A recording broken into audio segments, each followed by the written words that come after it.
नमस्कार, मैं डॉक्टर अनीता राय सिंघानी आपका हार्दिक स्वागत और अभिनंदन करती हूँ। आज का जो हमारा विषय है वो है औद्योगिकरण और इसमें हम डिटेल में स्टडी करेंगे कि भारत में औद्योगिकरण क्या है और किस तरह से है। सबसे पहले हम औद्योगिकरण के बारे में जान लेते हैं। औद्योगिकरण जो है अंग्रेजी शब्द इंडस्ट्रियलाइजेशन का हिंदी रूपांतरण है, जिसका अर्थ है अर्थव्यवस्था में सुधार हेतु उद्योगों की स्थापना और उनका विकास।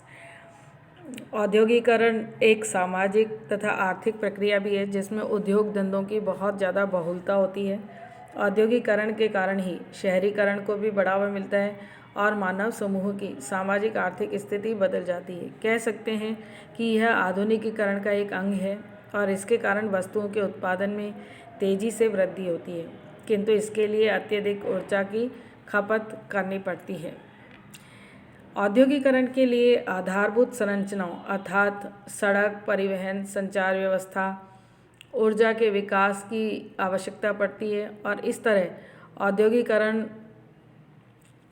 अर्थव्यवस्था में भी सुधार लाता है। वास्तव में औद्योगिकरण की शुरुआत 18वीं शताब्दी के मध्य में इंग्लैंड में हुई थी। इसके बाद यूरोप के अन्य देश भी औद्योगिकरण की राह पर चल निकले। एशिया में औद्योगिकरण की शुरुआत 19वीं सदी के उत्तरार्ध में हुई थी। इसके फलस्वरूप उद्योग धंधों, व्यापार आदि में भी आशातीत वृद्धि देखी गई है। इसी तरीके से धीरे धीरे संपूर्ण विश्व औद्योगिकरण पर बल देता नजर आता है। इससे जहां आयात निर्यात को बढ़ावा मिलता है, वहीं विदेशी निवेश में भी वृद्धि होती है। आयात निर्यात को बढ़ावा मिलने और विदेशी निवेश में वृद्धि होने के कारण अत्यधिक संख्या में लोगों को रोजगार भी मिलता है और जिससे बेरोजगारी की समस्याओं के समाधान में भी सहायता मिलती है। प्रति व्यक्ति आय और राष्ट्रीय आय भी इससे बढ़ जाती है और देश का विकास भी होता है। और औद्योगिकरण जो है विदेशी मुद्रा के अर्जन में भी बहुत अधिक सहायक होता है। औद्योगिकरण की प्रक्रिया में हर प्रकार की सुविधा और छूट के कारण वस्तुओं के निर्माण लागत भी कम किया जा सकता है। इस तरह आर्थिक प्रगति के दृष्टिकोण से भी औद्योगिकरण बहुत अधिक लाभप्रद है। अब हम बात करेंगे कि भारत का औद्योगिकरण कैसा रहा है और इसकी क्या दिशा निर्देश रहे हैं। तो भारतीय औद्योगिकरण के बारे में जो अध्ययन किए गए हैं उनसे ये पता चलता है कि इंग्लैंड की आरंभिक समृद्धि में भारत का महत्वपूर्ण योगदान रहा है। यही आरंभिक समृद्धि आगे चलकर भारत के औद्योगिकरण का भी आधार बनी। उल्लेखनीय है कि प्रथम विश्व युद्ध में भारतीय अर्थव्यवस्था पर यूरोपीय व्यापारियों की पकड़ ढीली थी। ब्रिटेन के युद्ध में उलझे होने और जहाजरानी की सुविधाओं की कमी होने तथा विरोधी देशों के साथ व्यापार बंद हो जाने के कारण भुगतान संतुलन और आयात निर्यात का व्यापार संतुलन तथा उसके मूल आधार भी प्रभावित हुए। इसी के साथ ही साथ भारतीय औद्योगिकरण की बात अगर कहें तो भारतीय औद्योगिक मूल आधार भी उससे प्रभावित हुए। ब्रिटिश वस्तुओं के आयात में अस्थायी कमी ने देशी उद्योगों को प्रेरित किया, जिसने भारतीय बाजार की ज़रूरतें पूरी करने के लिए कदम भी उठाए। इससे जो देशी उद्योग थे उनको अत्यधिक बल मिला। युद्ध की समाप्ति तक सूती कपड़ों का भारत में गिनती बार आयात घटकर मामूली सा रह गया था। इसी बीच थल सेना और जल सेना की आवश्यकताओं की पूर्ति के लिए भी इंजीनियरिंग से संबंध कंपनियां भी कई सारी उभर कर के आई। लोहे, इस्पात, कागज और सीमेंट में भी भारत ने अपनी आवश्यकताओं की अधिक पूर्ति शुरू कर दी। यद्यपि भारतीय उद्योग और पूंजी पर ब्रिटिश नियंत्रण का कोई महत्वपूर्ण कमी नहीं आई थी, पर दो विश्व युद्धों के बीच के काल में भारतीयों ने उद्योगों के कामकाज में अत्यधिक भूमिका निभाना शुरू कर दिया था।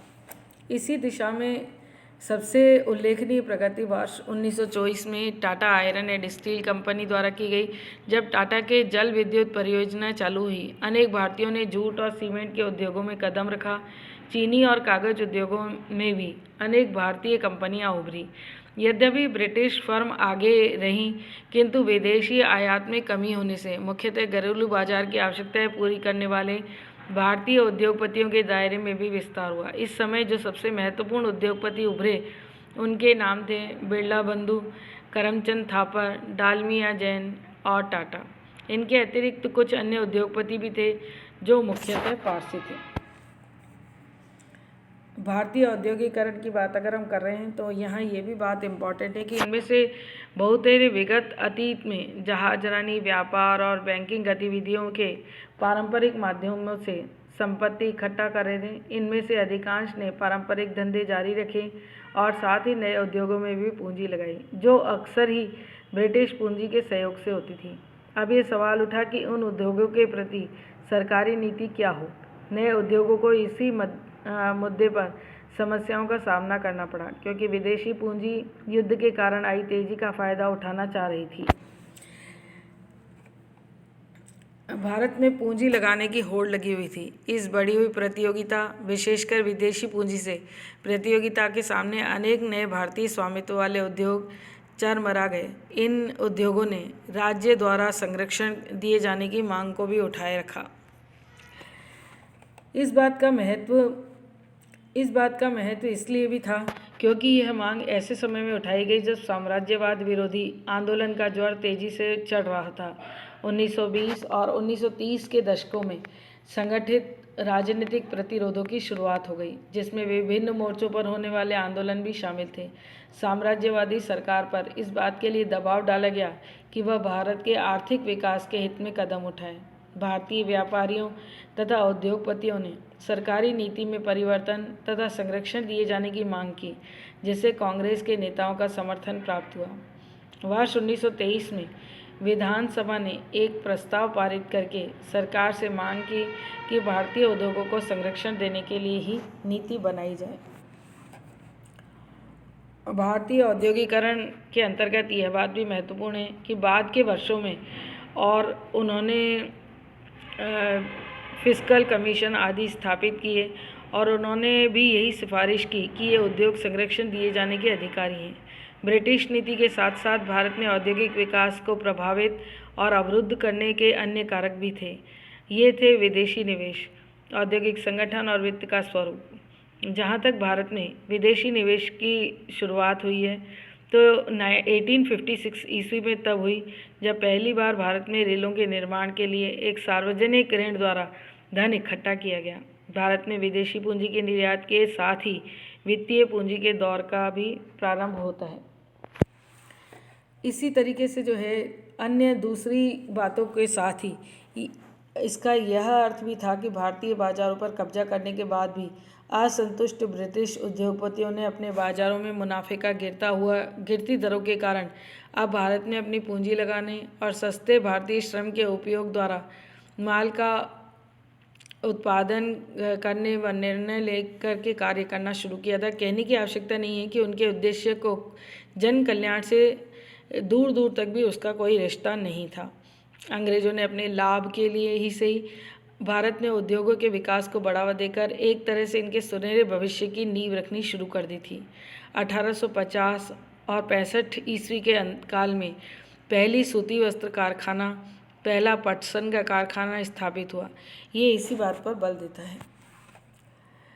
धीरे धीरे भारत में औद्योगिकरण का विकास होता गया। 1881 में टीटागढ़ नामक स्थान पर पश्चिमी बंगाल में राज्य का पहला कारखाना स्थापित किया गया। सर्वप्रथम वर्ष 1900 में बिहार में और फिर 1904 में उत्तर प्रदेश में चीनी के कारखाने स्थापित किए गए। 1907 में साकची नामक स्थान पर पहला लोहा और इस्पात का कारखाना जमशेदजी नसखानजी टाटा के पुत्र दोराबजी टाटा द्वारा खोला गया। सीमेंट के भी 3 कारखाने वर्ष 1913-14 में स्थापित किए गए। इसके अलावा नील और चाय आदि उद्योगों की भी स्थापना की गई। 19वीं शताब्दी के प्रारंभ में ये पता चलता है कि हिमालय की तराई और आसपास के क्षेत्रों में चाय की खेती सफलतापूर्वक की जा सकती है। अतः इन क्षेत्रों में इसका उद्योग का भी विकास किया गया। औद्योगिकरण के दौरान भारतीय अर्थव्यवस्था में कपड़ा उद्योग का महत्वपूर्ण स्थान है। इस समय कपड़ा उद्योग देश के औद्योगिक उत्पादन में लगभग 14% का और सकल घरेलू उत्पाद का 4% का योगदान कर रहा है। लगभग 3.5 करोड़ लोगों को इससे रोजगार भी मिल रहा है।